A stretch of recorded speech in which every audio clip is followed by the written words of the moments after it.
I'm Tom Baker, this is Chasing Cars, and this is the BMW X6. Now, when BMW launched the first generation X6, the first real coupe-ish SUV, everybody laughed. But now, the only person laughing is Mr. BMW in Munich, because everybody has copied this recipe. Almost every brand has adopted a flowing roofline crossover into their lineup in the style of the X6. Now, there are some out there who point out that Acura were actually first to market with a coupe SUV, but nobody here in Australia has heard of that. So it was really down to BMW. And of course, the recipe for the X6 is pretty simple. You take an X5, which is a perennially popular luxury SUV, you lop part of the boot off essentially, make something that looks a little bit more coupe-ish if you squint, I suppose, and lock down the dynamics so it's a bit more sporting to drive, and Bob's your uncle. This is the third gen X6, so they've had quite a bit of time to work on the recipe, and this particular car is the M50i, and until the X6M arrives, this is as high performance as it gets for the new X6. 4.4 litre twin turbo V8 under the bonnet, massive wheels, lots of M performance gizmos to help you go around corners without tipping over. Because of course the X6 is an SUV. It may be a coupe SUV, but this is still a tall, large, heavy vehicle. And of course that means you get a spacious and opulent interior in this generation of the X6. It adopts BMW's latest cabin design language, which is pretty similar to the previous cabin design language. But as far as I'm concerned, that's okay, because here we have a nicely appointed, easy to use interior with good levels of technology and plushness. So firstly, we're sitting on BMW's comfort seats. Love these seats. They're so adjustable. You can adjust your bolsters, your thigh extension, wings on the headrest, even the angle of the upper backrest versus the lower backrest. We've also got heating, cooling, and massaging in these front chairs, which is very nice. Beefy steering wheel, still this case of like the M Sport steering wheel at BMW, which is so thick. Don't know whose hands can get around that, but I don't think mine can.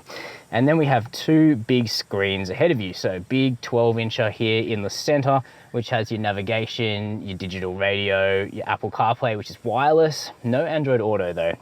And then a separate digital screen in front of you, which can display kind of a map, but it doesn't look that great, and sort of reverse sweeping gauges. I think it's decent, but it's not as good as the Audi virtual cockpit. But I'm probably sounding like a broken record because I say that every time we see this BMW digital driver display.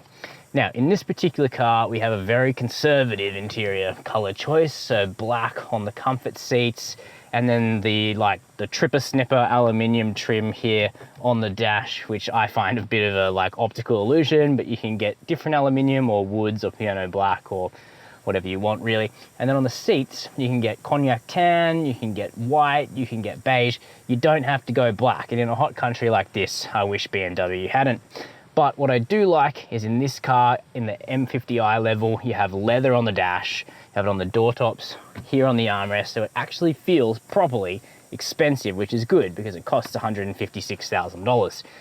Now, in terms of practicality, we have two big cup holders, wireless smartphone charging, another tray here, cool center box where, depending on what side you push this button, either one or the other or both of these sides can open up. And of course, the door bins can take a massive water bottle because you need one of those when you're cruising the Autobahn at 250 kilometers per hour, which this vehicle is very capable of. But it's also capable of transporting 5 adults. While you're doing that, not that you'll be doing that in Australia where our speed limits are woefully low, but all you know is that everybody will be comfortable. So here in the back of the X6, do you suffer for the coupe roofline? Well, I'm 6 foot. I've got another inch or inch and a half of headroom. Now, in the original X6, headroom was a problem, but BMW have had lots of time to learn and fix that. So it's no longer a huge compromise unless you're raising basketball stars. Legroom, decent. Tow room, no problem at all. You can fit 5 back here because the hump in the floor is really low despite the standard all-wheel drive system. And then we have plenty of cool features. USB-C ports, one in each seat back. And this little hole here, you can fit a BMW OEM tablet holder, so you can have your tablet, you can charge your tablet. the kids shouldn't be complaining, but they could also look out the window, couldn't they? Now, we also have air vents, separate climate zones, 2 separate climate zones, and heated rear seats. Finally, a fold down armrest, which has this kind of hard section in here, and then deployable cup holders, plus all that leather is still up here on the doors. Plus this car, I should point out, has the Bowers & Wilkins diamond stereo, which is truly impressive and impressively expensive, given it costs $7,400 to option in. But if you're an audiophile, stuff like that makes sense. Now, what about the boot of the X6? Now, some manufacturers, not BMW, claim that in their coupe SUVs you get as much boot space as in the wagon body version. Now, that just isn't true. BMW are actually honest about that, because when you cut off a diagonal of the tailgate, naturally you're going to lose height in the boot. So we have 580 litres of space in the X6. The X5 with the wagon tailgate, that has 650. So you can see you're losing 10% or so in terms of space. Now, we do have a pretty big load lip here, so you can't slide stuff straight out. You can slide things right out in the X5. You also don't have dedicated straps or anything off to the left of this boot, though you can lower that second row with pull tabs. And you also have deployable cargo cover, which is a really solid piece. Like, it doesn't feel cheap like in some cars. And naturally you do have an electric tailgate, so all you have to do is press a button, the boot closes, and you can just walk away back to the driver's seat, which is really ultimately what an X6 M50i is all about. Now, the M50i is just the top of the current X6 range, but there are actually 3 varieties you can get. Much like on the X5, most people will go for the sensible xDrive 30D model, which is a 3-litre single turbo inline 6-cylinder diesel engine, which is more than enough. Like, the performance of that engine is good. There's 190 kilowatts of power and 600 Newton meters of torque. And in a beast of this size and weight, that's honestly plenty. You can also get an inline 6-cylinder turbo petrol, badged xDrive 40i, and that's a nice step up.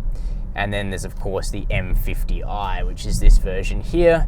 It is a twin turbo 4.4 litre V8, and I think that's, you know, beginning to be a bit of an outlier, because as BMW, like all manufacturers, start to feel the crunch of EU emissions regulations, you can bet that BMW's V8s will be the first engines they chop, because BMW doesn't have a massive history in V8s. They've always been, you know, the inline 6-cylinder company. So, you know, I think we'll increasingly see this as a bit of an oddity, and it's the same engine that will be used in the forthcoming X6 M and X5 M. We've just got a little bit less power here, but that's all relative, because we have 390 kilowatts and 750 Newton meters of torque, and all that torque is available like almost instantly because we have a twin turbo setup, so it's scary fast. It's so fast that you question whether we'll even need the M version of this car, because it's already so extroverted and loutish in M50i form. I mean, we'll see. I'm sure I'll enjoy driving the M when we eventually get our chance there as well. Now, of course, the punishment for buying the V8 is fuel consumption. We've been doing about 17 litres per 100 in a mix of driving, but mostly urban. So, you know, it's better than a Land Cruiser 200 petrol, I suppose, but, you know, the diesel would be much, much more efficient. But is it enjoyable to drive? Yes and no. I mean, when you're listening to that, like, remarkable V8 engine, I think it's enjoyable. It's definitely a bit naughty, but the X6, it is big, it is a little lumbering. It does sit on BMW's cluster architecture platform, which you guys know I'm a big fan of. It tends to make BMW's larger cars ride and handle pretty well, and so it goes in the X6. The handling is remarkably nimble and agile. You do have to manhandle it at times because there's a lot of inertia as you enter corners, but it'll get the job done. And on Pirelli P0 tires, there's, you know, lots of grip, and we've got staggered width, so super wide at the back. Definitely will be an expensive task replacing the rubber, but it really does keep this vehicle's mass in check. But on the M50i, they've added huge wheels, 21-inch wheels, and of course we have, you know, the M active stabilizer bar and other stuff like that, designed to keep the X6, you know, as flat as possible in corners. And that works. It does corner remarkably flatly, but that means that all that inertia's got to go somewhere, and you tend to get quite a bit of push understeer until you get back on the throttle, and you could occasionally end up in bouts of big oversteer if you go looking for it. So it's definitely entertaining, and I don't think there's ever a dull moment in the X6 M50i, which for a lot of people is what they're looking for in an SUV. People who want an SUV, but with some of the traits of a sports car. I think Porsche and a Cayenne Coupe probably still do it better, but they're generally more expensive because we're only talking about 156 grand here at the end of the day. For me, I'd probably, you know, if I was shopping with my head, I'd go an X5 30D, but there's a lot to be said for the 50i. What about the M50D? I can hear some of you asking, because there was meant to be the quad turbo 6-cylinder diesel offered in the X6. Unfortunately, BMW have canned the M50D in the X5, the X6 and the X7, because apparently people don't like combining high performance and good levels of fuel economy, which confuses me, but there you go. Let me know if you think that's a good decision down below in the comments. Now, other good parts to the X6, it's nice and quiet, even on big wheels. There's not that much road noise. There's very little wind or environmental noise. It's super refined. It stops well. We've got big M performance stoppers here in the M50i that are very good. And it's reasonably easy to see out of. Visibility is something BMW have worked on big time since the first gen X6. And it's now no longer, you know, a complete hidey hole back there. It's not great, but I can see perfectly well. And on the safety front, we've got plenty of tech. So we've got BMW's assisted driving modes, we have adaptive cruise, really good lane keep assist, a 360-degree camera, blind spot monitoring, junction warning, rear cross traffic alert. You pretty much get a lot.